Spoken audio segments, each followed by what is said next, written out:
Hello there, gang, and welcome to another episode of Displaying Model Behaviour, the Earth's mightiest action figure video podcast. So take off your pants, crack a beer, and let's talk toys. Let's talk about the Rhino, the retro Rhino. Oh my goodness, you guys. I love this guy so much, and why do I love him so much? He's just a re-released Build-A-Figure from like 6 years ago, which means he shouldn't be this good. But he is. I mean, let's just calm down. First of all, let's look at the overall package, shall we? Because, oh my goodness, as Mean Gene would say, this is the total package. Look at the box. The box art is just so beautiful. This is what makes me want to be a mint on card collector, even though I never will be, because you got to set your action figures free, guys. Set them free. Let them be free range. But if you do staple them to your wall like some psycho mad butterfly collector, this looks incredible. The size of this box is massive. It's so huge, and the glorious, brightly colored graphics, artwork. I'm gushing over this, man. I just love it. I love it so much. Absolutely. Mwah! Chef's kiss.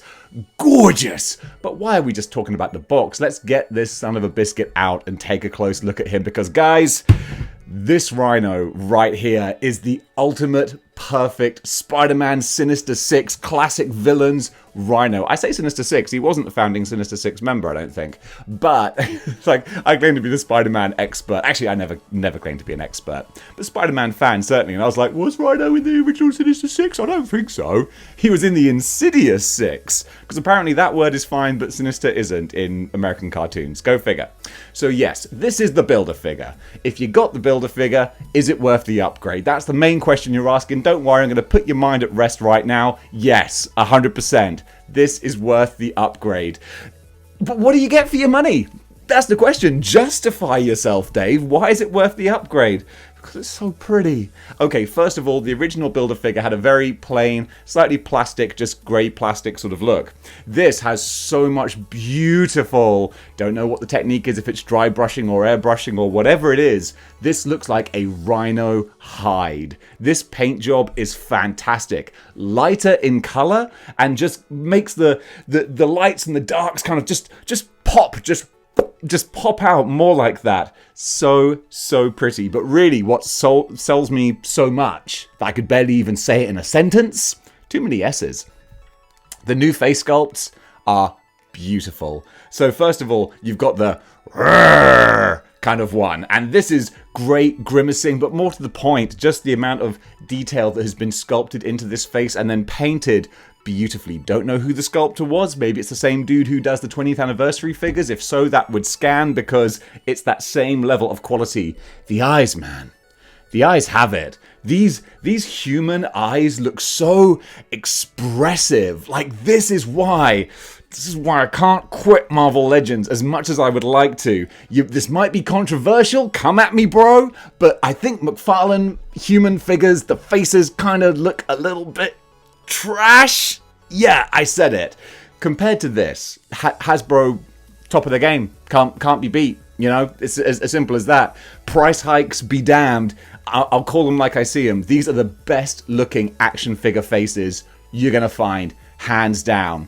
Comic booky, but also realistic, but also slightly cartoony and exaggerated. Just perfect. So this is gorgeous. So gorgeous. And then you've got the Rhino head, the eyes at the side. It just looks beautiful. I can't get over how good it is. I'm gushing here. So then we've also got the open palms. This is a difference from the Build-A-Figure as well. We've got the open, special claws, kind of grabbing sort of hands. And at first, I put them on here on the live stream. Should have checked it out if you missed it. I thought these hands look too big. His palms look too long. He looks like the dude in American Werewolf in London when he's transforming and his palms are getting all long. It doesn't look right until you realize Hasbro did this on purpose, I assume, because these are the perfect size to fit the waist of various superheroes, or the leg, or anything else. If they were a smaller size, you would probably be struggling. But now with this slightly more open one, you can have him in amazing diorama poses where he's lifting up his enemies and chucking them around. Oh, it looks brilliant. So that is fantastic. I really, really love that. And of course, you've got the fisted hands as well. That kind of goes without saying, just like the Build-A-Figure. You can do the running, charging kind of pose, but really, I just love the grabbing options we have with these. That is fantastic. Downside. All right, let's move on to the actual sort of sculpt of the figure itself. Kind of like we're pretending this is a real action figure review and not just me rambling madly. Something that is a real relic of the last few years that needs to change and update is the old hips, the waist swivel. Here, not hips, waist swivel. It's the complete cut. It's that big, ugly, flat plastic surface on display cut there. Nowadays, we got the nicer figures that have more of a ball sort of joint that the waist will rotate on. That's what it needs to be, because this looks ugly. So you can put him in a running pose, but then if you want to have him sort of twisting at the hips, then you get this big, ugly cut, and that's bad. All right, that's not good. You're making me look bad, and that's not good. So that's a real shame. And if they wanted to do a proper Rhino update, you know that's something that they should fix. They'd have the torso on a swivel. They'd have the waist on more of a swivel. So that is a real relic of the old Build-A-Figure. Something we should see the back of. But what is also good, though, is you've got the wonderful ankle pivots that let you put him in surprisingly dynamic poses. For a figure that only has single joint knees and single joint elbows, again, relic of the past, he can actually still get in some fun, action-oriented kind of motions. So that's really great. Then just with the rest of the paint job on the figure, he's got the lovely Rhino toenails on there as well. All of it, all just the dry brushing, it just looks great. So before we wrap up, I tell you what, let's do some figure comparisons. So here we go with the figure comparisons. We've got Ben Grimm, one of the Rhino's favourite sparring partners, and then the Hulk as well, who's kind of out of the Rhino's league, but occasionally they'll square up and it'll usually be good fun, and you can see how big Rhino is compared to him. Then we've got Mezco Thanos here. I love Mezco Thanos, even if other people give him a hard time, that's because they have poor taste. But yeah, very similar in size and stature. And then just for kicks, here's Mando from the Black Series, who's teeny tiny. They're still 6-inch scale, but you just realize what a big bruiser the Rhino is.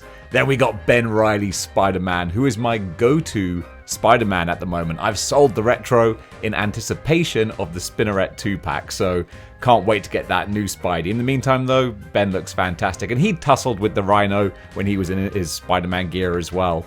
Then we've got Jigsaw. I can't believe I couldn't remember his name when I just did the review of him.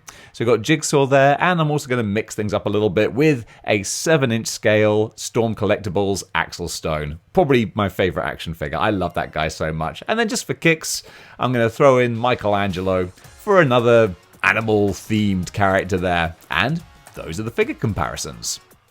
And folks, that does it for my review of the Retro Rhino. What did you think? I'm very happy with him because I got him in the UK when he went on sale initially and was only like 24 bucks. It's nothing. I just sold my Build-A-Figure for 24 bucks and pretty much did a straight swap.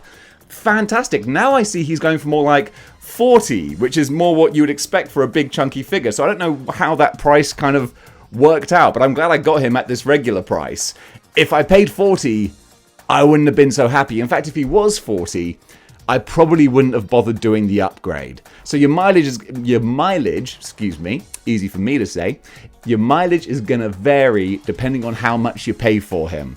For 24 bucks, pounds, dollars, because it pretty much works out the same, this is great. Absolutely fantastic. More than that, and I'd be like, nah, I don't really need the upgrade. But because I got him for a good price, I absolutely love him. Fantastic. Double thumbs up. Thanks, Hasbro. You killed it. And guys, thank you so much for watching. If you like what you see here and you want to see more, then join the 6-1 clicks by clicking the like, share, and subscribe buttons. And if you want to go one step beyond and supporting the channel, you can do by either going to patreon.com/displaying model behavior, or you can get yourself a YouTube channel membership, which gives you access to extra videos and special little chat icons when we're doing the live streams as well. Those are super cool, and I'm really genuinely so touched by how many people are getting the channel memberships, guys. Thank you, that really, really means the world. Look at this big old dumbass smile on my face. So folks, until next time, keep displaying model behavior.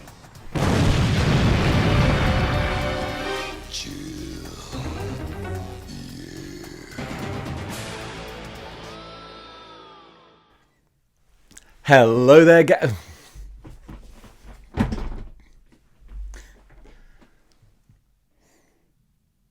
Hello there, gang, and welcome to another episode of Displaying Model Behaviour. Got a little overexcited.